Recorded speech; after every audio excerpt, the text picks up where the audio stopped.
Hi అండి. ఈ పెసరపప్పు పూర్ణం బూరెలు ఎలా రెడీ చేసుకోవాలో చూద్దామా? దీనికోసం అయితే ముందుగా ఒక హాఫ్ గ్లాస్ వరకు అయితే మినపప్పు అయితే తీసుకొని నానబెట్టుకున్న తర్వాత శుభ్రంగా కడిగేసుకొని మెత్తగా పేస్ట్ అయితే చేసుకోండి. ఇప్పుడు దీనిలోకి ఒక గ్లాస్ వరకు అయితే బియ్యపిండి వేసుకున్నాక దీనిలో రుచికి సరిపడా సాల్ట్ అలాగే 2 స్పూన్స్ వరకు షుగర్ యాడ్ చేసుకొని ఇవన్నీ బాగా మిక్స్ అయ్యేంత వరకు బాగా మిక్స్ చేసుకోండి. ఇప్పుడు పూర్ణం కోసం అయితే ఒక గ్లాస్ పెసరపప్పు అయితే తీసుకొని దీన్ని నానబెట్టుకొని మెత్తగా పేస్ట్ చేసుకున్నాక ఆవిరిపైన అయితే ఉడికించుకొని ఇలాగ చల్లారాక చేతితో అయితే మెత్తగా మెదిపేసుకోండి.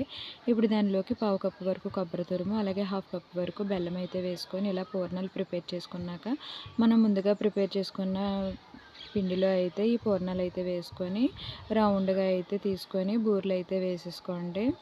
చూసారు కదండి, చాలా రౌండ్గా చాలా బాగా వచ్చినాయి. ఇవి కలర్ చేంజ్ అయ్యేటప్పుడే వీటిని అయితే పక్కకు తీసుకున్న తర్వాత మనకి టేస్టీగా పెసరపప్పు